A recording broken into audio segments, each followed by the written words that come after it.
A documentary crew is currently filming in locations around Kitchener in relation to events that occurred 6 years ago, involving 4 former students from Northwood High School, Andrea Abramson, Phoebe Doon, Shaye Brooks, and the victim, Mabel Briggs. City officials have not confirmed the purpose of the documentary crew's presence, but did confirm that the crew had the necessary permits. Cameras have been seen at Northwood High School, Bluebell State Park, and the Kitchener Police Station. Residents who have inquiries or concerns are encouraged to bring them up at the next town hall meeting. Superintendent Benjamin Larson sent out a message to the school community Tuesday night regarding this. We anticipate gathering together, as parents and guardians, to have a conversation about online safety, anti-bullying, and the best ways to safeguard our children. Miles Goldstein and Jason Farr, the directors of the upcoming film, stated that they would be willing to respond to any inquiries, but that they are unable to provide further information regarding the project. They are currently looking for people who possess knowledge related to the unfortunate occurrence. Our goal is to complete principal photography without causing any disruption to the residents. We have been shown respect, and we wish to extend the same courtesy. If you have any questions, please email jasonfarr@yahoo.com. I am curious to know how it all started. It was the summer before our junior year, and I had just gotten my driver's license, so I was eager to take Shaye for a ride in the park. I knew it was illegal, but I figured it was harmless. We thought this was the case. The shape of our days was always the same: what to do and where to go. We stayed up too late each night, watching old reruns, which meant our internal clocks shifted to later and later times. Even when we forced ourselves to get up at noon, we still felt sluggish and tired. I disliked sleeping in so late. It made me feel agitated and directionless. On that day, the world seemed to be bogged down by the small details of life, with no warnings of any danger or discomfort. Usually I'm quite aware of any kind of uneasiness, but this time I was completely oblivious. The heavens were quiet. It seemed like a typical sleepover, staying up too late and sleeping in too long, and then deciding what to do afterwards. I have been frustrated for a long time by the fact that we did not go to McDonald's first. I have also been upset that we didn't wake up earlier, even if it was only by 15 minutes. If only things had been different. Phoebe mentioned visiting the park, likely inspired by her running with the cross-country team, which I was not interested in. I'm not sure of all the details. Did I suggest that we practice driving? I don't understand why I proposed it, considering I already had my license after completing the necessary requirements, and they did not. I look back on that morning with a focus on the details, attempting to relive every second and search for meaning.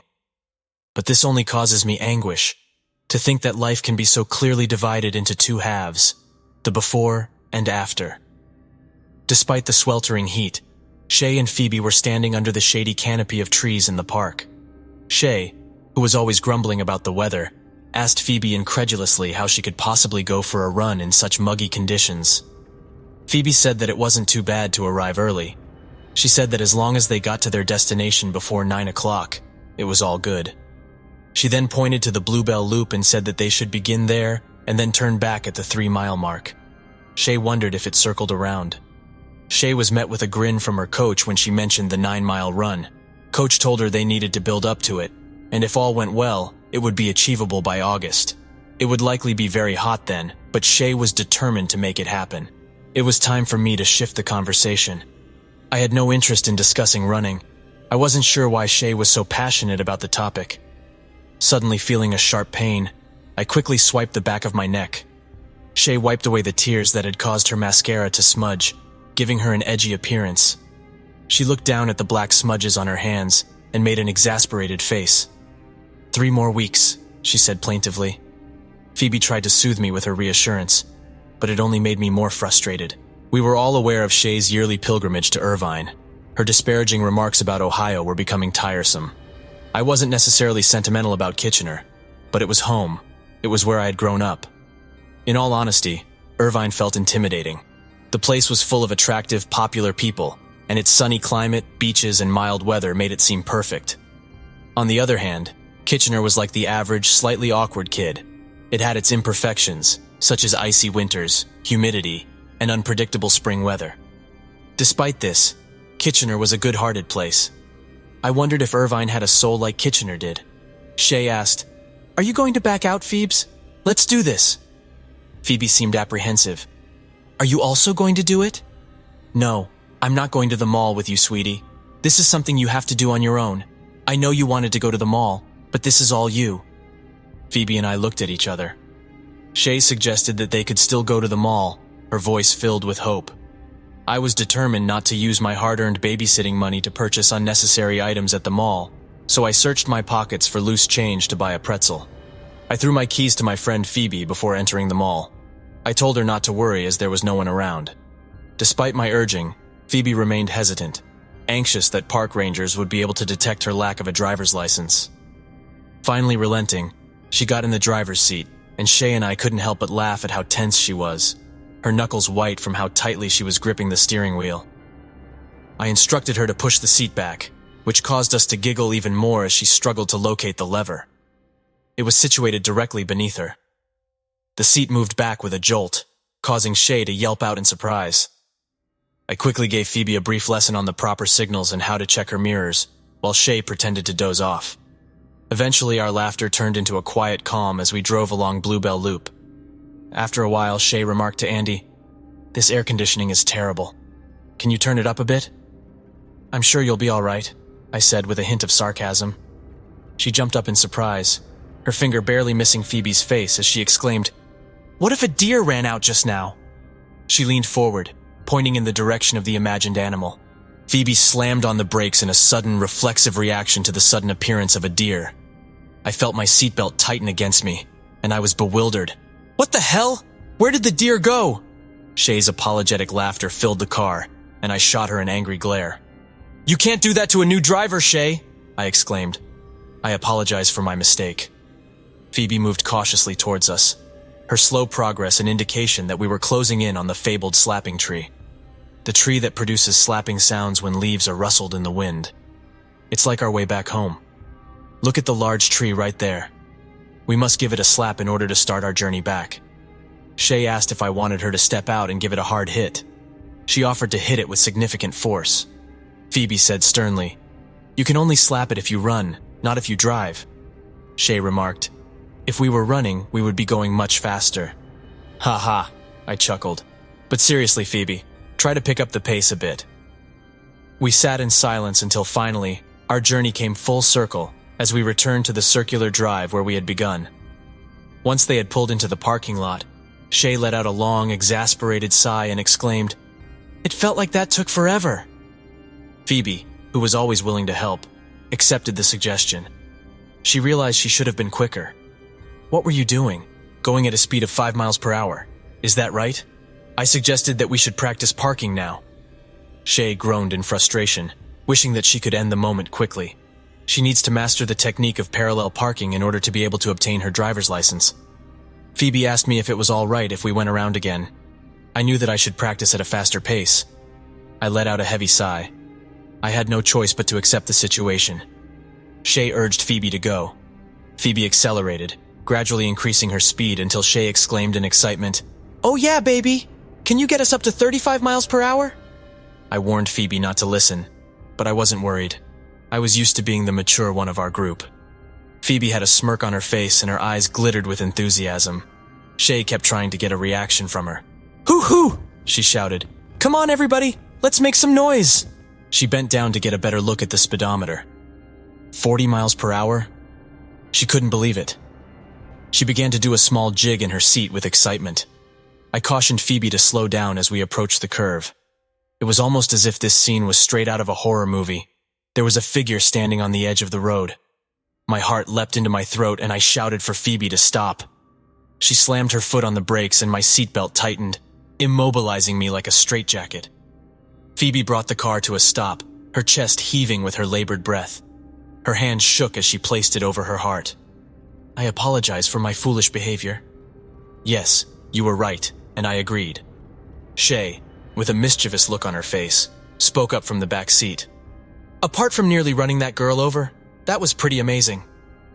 Phoebe spun around to peer out the rear window of the car. Could it be true? Had she just hit someone? At first, her presence was not visible.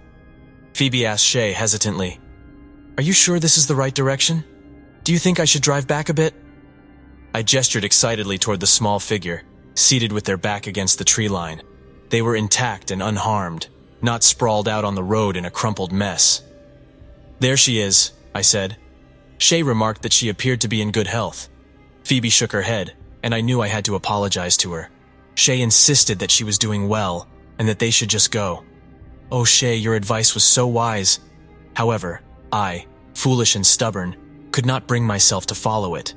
I said it so harshly, implying that Phoebe was so obviously wrong that an apology was necessary. But she is only a young girl, after all. It is truly unfortunate for this young girl. At first glance, I assumed she was a young child, since she was shorter than my friend Shaye, but when she stood up, it became apparent that she was much closer to our age, most likely a teenager. Shaye commented that she had a disheveled appearance, which seemed to suggest that she was using drugs. Phoebe's expression was one of concern. We should approach her and ask if there's anything we can do to help. We all sat in the car, entranced. Not a single one of us moved. The engine hummed softly in the stillness, a reminder that we were all still there. The heat had made her face shine, her expression wary as she approached us. She was understandably nervous. Here we were, eyes glued to her, in a car parked in the middle of the woods, on a deserted road. I took the initiative, and Phoebe seemed to be nervous. I released my seatbelt and stepped out of the car. The tension seemed to break, and Phoebe hurried to join me. I noticed her tense posture and asked if she was all right. She seemed as if she was about to flee. Phoebe put out a hand as if to stop the girl from going any further. "I'm so sorry," she said in a tone of regret, her words dragging out slowly as if emphasizing her apology. The girl watched them as Phoebe continued. "I'm trying to learn how to drive, and my friend Andi here is teaching me." She gestured to me before taking a deep breath. It seemed like she wanted to come clean. "Well, technically I'm not allowed to be driving yet since I don't have a valid permit." "Ha ha," she nervously laughed. "So yeah, I'm really sorry if I scared you." We stood in silence, the buzzing of insects surrounding us. Sunlight filtered through the trees, creating bright streaks of light. The girl spoke in a flat voice, as if stating a fact, saying that I had nearly run her over. I was offended by her accusation, and Phoebe, who was there, agreed that it was true. Phoebe's expression changed, reflecting her dismay. Had she really done something wrong? Phoebe stood there, motionless and struggling to make sense of what was happening. I had reached my limit. "You weren't even close to hitting her, Phoebe," I said sternly. My words may have sounded slightly irritated, but I was confident that I was correct in my recollection, and perhaps in my intuition as well. The girl responded affirmatively. I could feel the hood with my fingers. My heart was pounding as I thought about how quickly I had to jump backwards to avoid disaster. If I hadn't reacted so quickly, I probably wouldn't be alive. A falsehood was told so boldly that it seemed like a living thing, one that had to be swatted away. But I chose to ignore it instead. Yes, Phoebe had been driving on the other side of the road, taking a wide turn. I was more worried about an oncoming car than the fact that she was going too fast. We missed her by a large distance, feet rather than inches. I could see her expression as we passed. She looked startled and scared, but she did not jump backward and there was no hand pressed against the car. Phoebe was overwhelmed with guilt. Her inconsolable emotions made it difficult for her to function. She felt as though she had almost become a murderer. I was at a loss as to how to help her, when the sound of my car door slamming shut caused her to flinch. Shaye had arrived and was walking in our direction. "Hello, how are you?" she asked casually. I used a similar type of language. It seems like Phoebe was close to hitting someone. Shaye smiled warmly at the girl. "Was everything all right?" The girl volleyed back, just as calmly. "If you're asking if I'm still alive, the answer is yes." Shaye smiled and said, "But you're still here, so everything is okay." "Stop, Shaye," Phoebe said. "I feel awful about this." The girl gave a reassuring smile. "I'm okay, really," she said. She gestured towards the car, a silent request for Phoebe to go. Phoebe felt reluctant to leave, but reluctantly she complied. "Would you like us to drive you home? I do not feel comfortable getting in a car with you."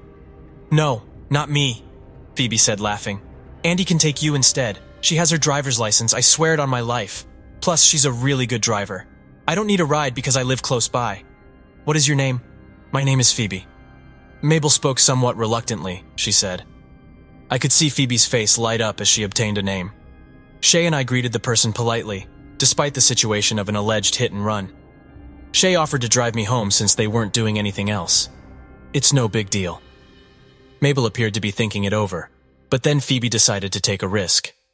She blurted out, "I would be honored if you would join our church youth group. May I ask, how old are you?" 16 years old. "No way!" Phoebe exclaimed. "So am I. Well, almost. This is perfect." She smiled, her eyes shining with excitement. "Maybe this was meant to be." If I had the ability, I would give this girl a stern look. "Mabel, please, take a moment to listen to what I'm saying. I hear this same thing all the time." Mabel hesitantly opened the door to the missionary, the one Phoebe had been knocking on for so long, hoping someone would answer. Mabel inquired, "What church group are you referring to?"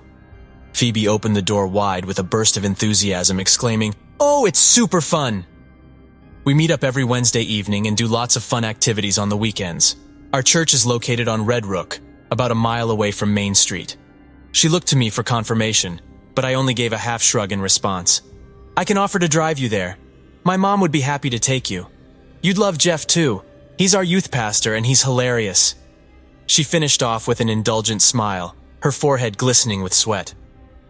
"Oh, and by the way, tomorrow is Wednesday, so come along if you'd like." She tried to play it cool, adding no pressure or anything, but she couldn't help but raise her brows suggestively and flash a winning smile. My eyes met with Shaye's, who widened her eyes as if she too was tempted by the offer of cupcakes. Oh, Phoebe.